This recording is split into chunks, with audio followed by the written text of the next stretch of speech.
Objek dan subjek sejarah. Pengertian objek sejarah. Kata objek berasal dari bahasa Latin objectus, artinya yang dihadapan, sasaran, dan tujuan. Sebagaimana banyak ilmu lainnya, objek yang dipelajari sejarah sebagai ilmu adalah manusia dan masyarakat. Akan tetapi, sejarah lebih menekankan sasarannya kepada manusia dalam sudut pandang waktu. Objek sejarah yaitu perubahan atau perkembangan aktivitas manusia dalam dimensi waktu masa lampau. Setiap bidang ilmu pengetahuan tentunya memiliki objek kajian. Objek kajian tersebut terdiri dari dua bentuk, yaitu objek kajian formal dan objek kajian material. Objek kajian formal yaitu objek kajian yang menimbulkan suatu sudut pandang tertentu yang menunjukkan karakteristik ilmu tersebut dan yang memberikan identitas terhadap suatu ilmu dan membedakannya dengan cabang ilmu pengetahuan yang lain. Objek kajian material yaitu objek kajian yang lebih mengarah kepada materi ataupun bahan dari cabang ilmu tersebut. Biasanya, objek kajian material lebih ke lapangannya, dalam artian lebih menekankan pada penyelidikan dari sebuah ilmu pengetahuan.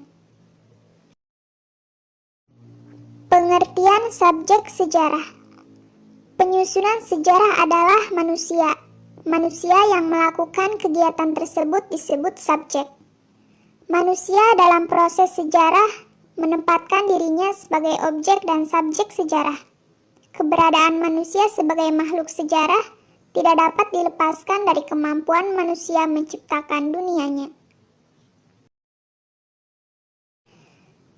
Kriteria subjek sejarah. Pertama, pemilihan subjek sejarah.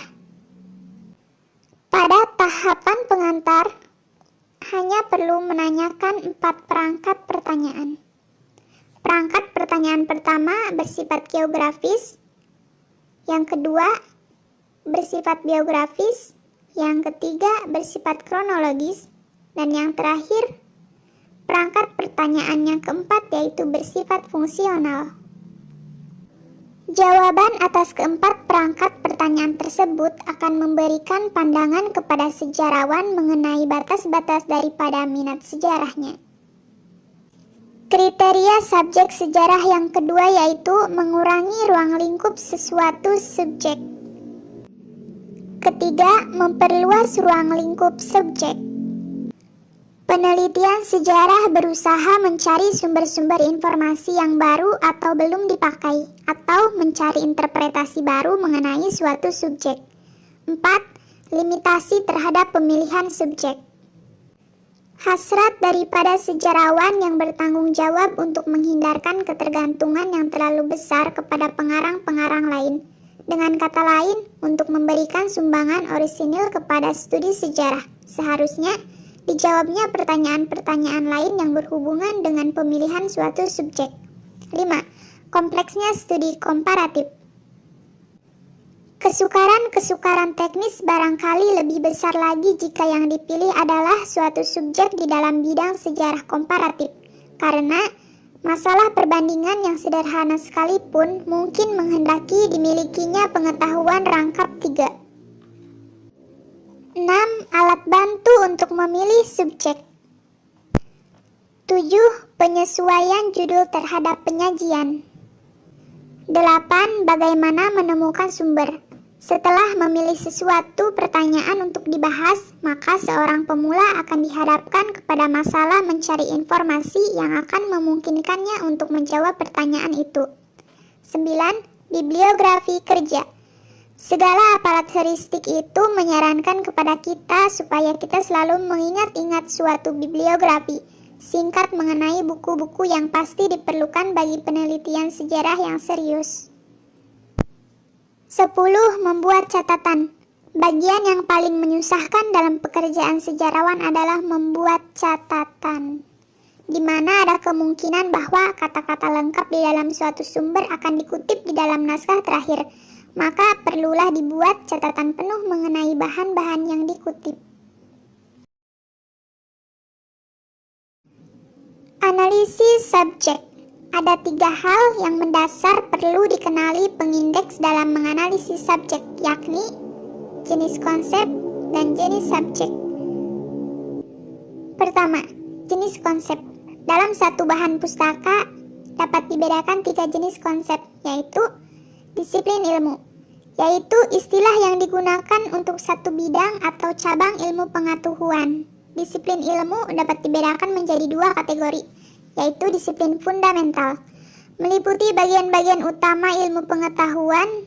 Oleh para ahli, disiplin fundamental dikelompokkan menjadi 3, yakni ilmu sosial, ilmu pengetahuan alam, dan ilmu kemanusiaan. Selanjutnya, subdisiplin merupakan bidang spesial dalam satu disiplin fundamental. Misalnya, dalam disiplin ilmu fundamental alam, subdisiplinnya terdiri atas fisika, kimia, biologi, dan sebagainya. Yang kedua dari jenis konsep yaitu fenomena atau topik yang dibahas, merupakan wujud atau benda yang menjadi objek kajian dari disiplin ilmu. Misalnya, pendidikan remaja. Pendidikan merupakan konsep disiplin ilmu, sedangkan remaja adalah fenomena yang menjadi objek atau sasarannya. Ketiga, bentuk. Ialah cara bagaimana suatu subjek disajikan. Dibedakan menjadi 3 jenis. Ada bentuk fisik, yakni medium atau sarana yang digunakan dalam menyajikan suatu subjek, misalnya dalam bentuk buku, majalah, pita rekaman, dan sebagainya. Kedua, bentuk penyajian, yang menunjukkan pengaturan atau organisasi isi bahan pustaka. Ada 3 bentuk penyajian, yaitu menggunakan lambang-lambang dalam penyajiannya seperti bahasa, gambar, dan lain-lain. Memperhatikan tata susunan tertentu, misalnya abjad, kronologis, sistematis, dan sebagainya.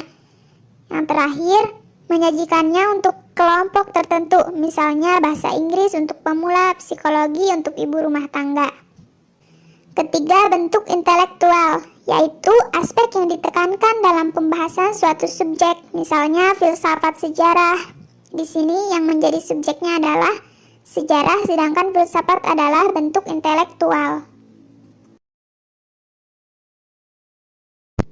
Jenis subjek secara umum digolongkan dalam 4 kelompok, yaitu pertama, subjek dasar, yaitu subjek yang hanya terdiri dari satu disiplin ilmu atau subdisiplin ilmu saja. Misalnya pengantar ekonomi, yaitu menjadi subjek dasarnya ekonomi. Yang kedua, subjek sederhana, yaitu subjek yang hanya terdiri dari satu faset yang berasal dari satu subjek dasar. Faset ialah subkelompok kelas yang terjadi disebabkan oleh satu ciri pembagian.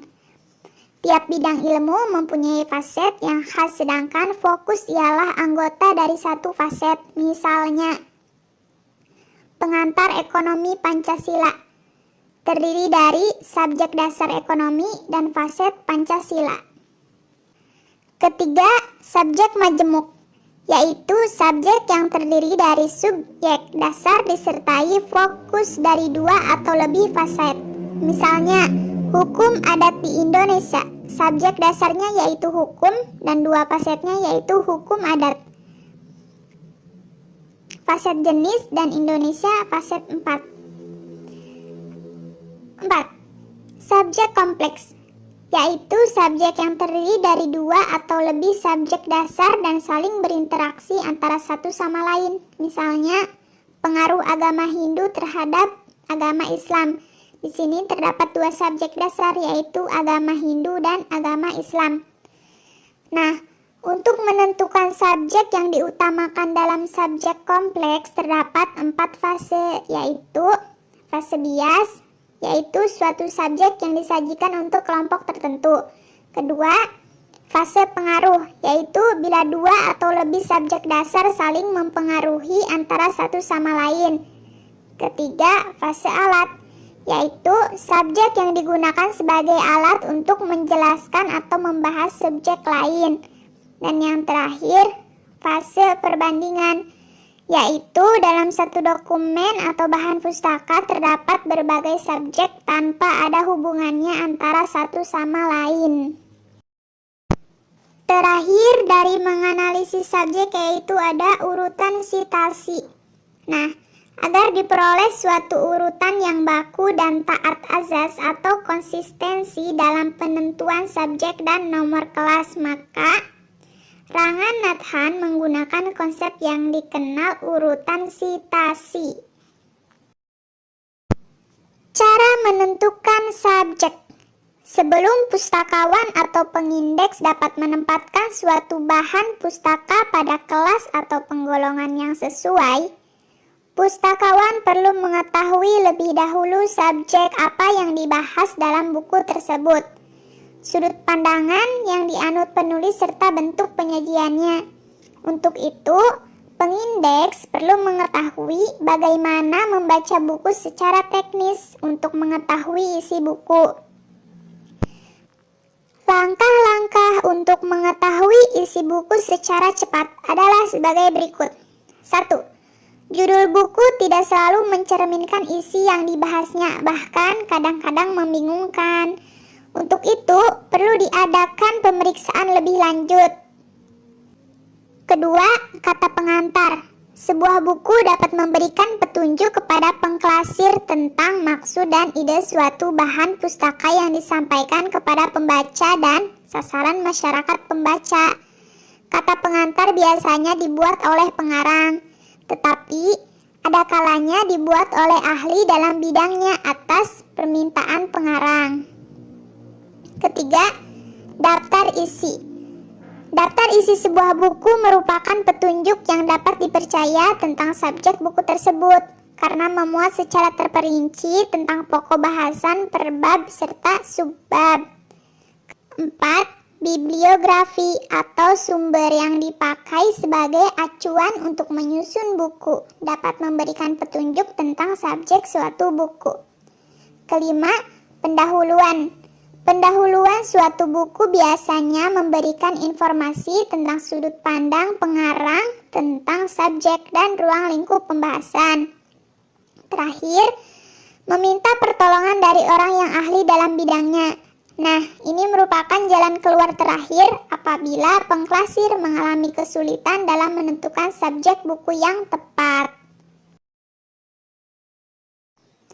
Nah, itulah pembahasan tentang objek dan subjek sejarah. Semoga apa yang Haya sampaikan hari ini bisa bermanfaat untuk sahabat Haya semua. Jangan lupa untuk dukung terus channel Haya Education dengan cara subscribe, comment, share, and like. Terima kasih.